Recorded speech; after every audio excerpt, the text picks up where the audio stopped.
The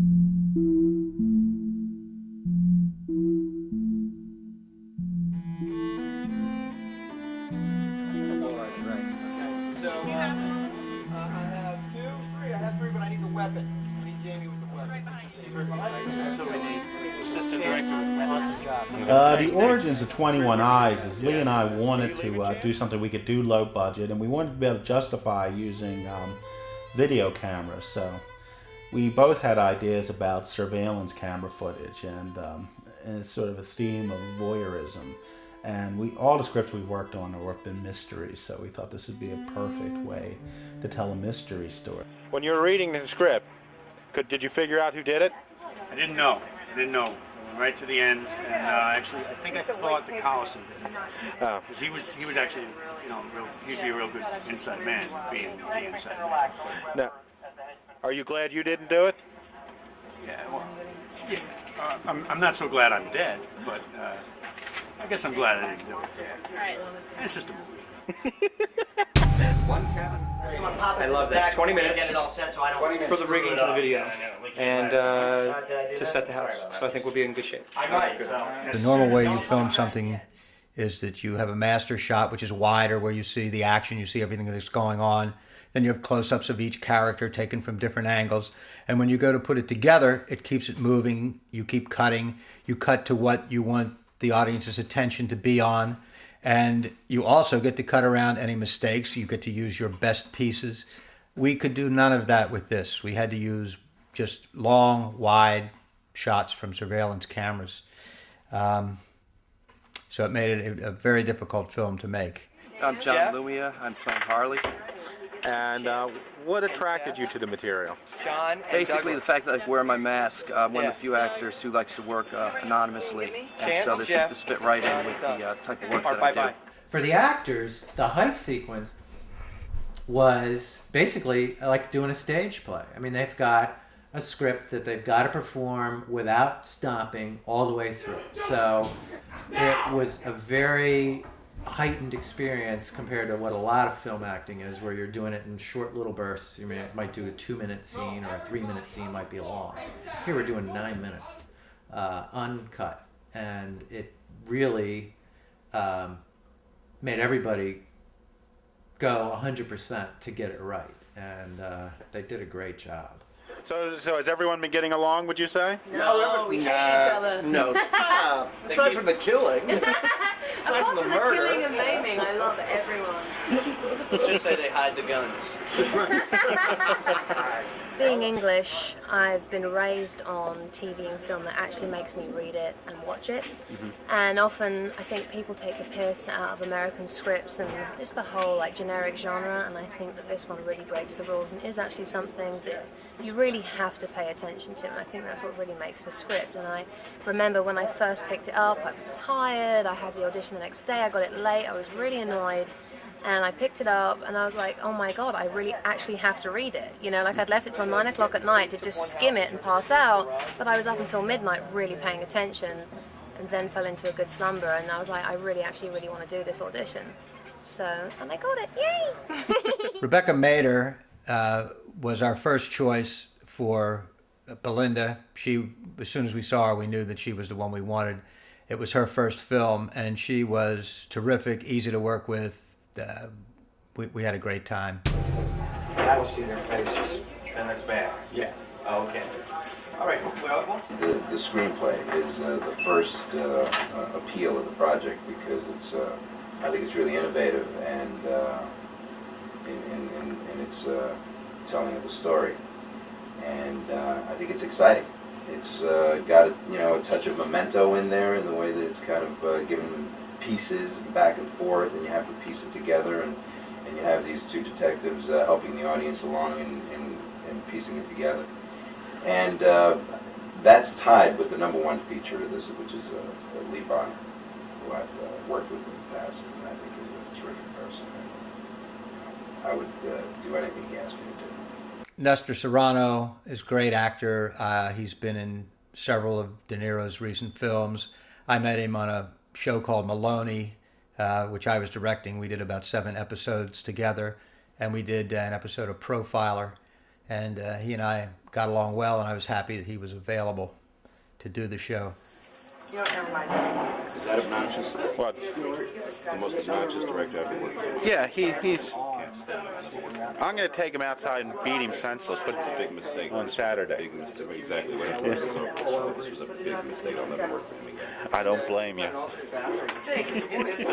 name is Douglas Crosby.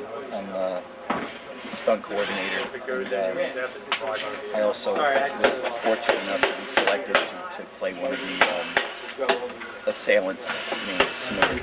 Go ahead, big boy. Go ahead, stupid. Monkey up again. I'll put a bullet in your head. What attracted you to this movie? I thought it was very well written, and I was very impressed by the level of commitment and enthusiasm from the people involved in creating it. I thought that was extraordinary, and that to me is very important. If you pour it into a decanter, can you just match the color from the decanter? It's a well-told tale, and it was a lot of fun to do. The people on the crew, you know, every time you see one of these things, it was like, oh my God, we were like such a family, and it was just the greatest thing I ever did. This really is. This is a lot of fun. The crew was terrific. The director and the creative team was great. The actors were all pleasant to get along with, and we had a lot of fun. And it was work, but it didn't feel like work. It felt like we were all having fun. That's a wrap. Woo! Hey.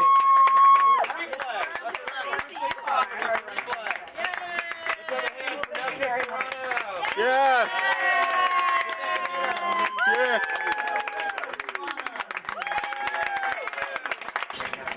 I've had the best week ever, and I've had a couple of drinks, and probably in a couple of hours I'll probably be crying on my way home back to New York because I've had so much fun, and I'm so upset it's only a 5-day shoot. This is scene 1, and it's take 1. Okay, and action. Somebody's got to watch these tapes. Look, here's a camera in the safe. We recorded our voices, off-camera voices of the detectives and the people in the police station separately because we did not have the budget to record them all together. I got a press conference with the commissioner first thing in the morning. See you, boys. Night, Ellie. Okay. And let's try the whole thing just a little more gruff, you know, just a little... I was in the sound room with them. I would sometimes read the other lines or fill them in on what was going on. But it was a very difficult way to work. Well, this is fascinating stuff, but we can watch it in the morning. I'm going home. My bitch is in heat. And in the end, it's actually, you're a dog breeder, so it is your bitch. It's heat.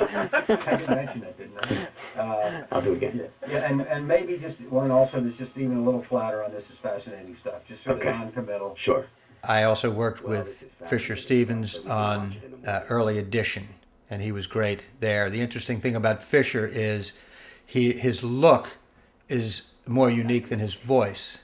When you see Fisher and hear him at the same time, he's more of a character than when you just hear him. Boys, where's the sleight of hand? What's so difficult here? Nobody but the girl got anywhere near the goddamn diamond from the time Meatloaf took it out of the safe to the time Collison put it back in. Collison. Sorry? Collison. Collision. You know what? About 90% of the people said Collision. My name is Mary Birdsong, and the character I play is Nicola, and she is someone to be afraid of, someone that you really want to be on her good side, if that is possible. You can't watch this. It's a crime, all right. My name is Shae and I'm playing Ellie. And I was attracted to the project because it was such a novel idea to have all of the actors be off camera and have the surveillance tapes be the only thing that you're watching. I think it's really fascinating. I think it's really, really smart. Does it save you guys money? Yes, it's considerable money. I was wondering. Cut it out. He'll be back any second. Ellie! Your name and the name of the character you play? Michael Buscemi.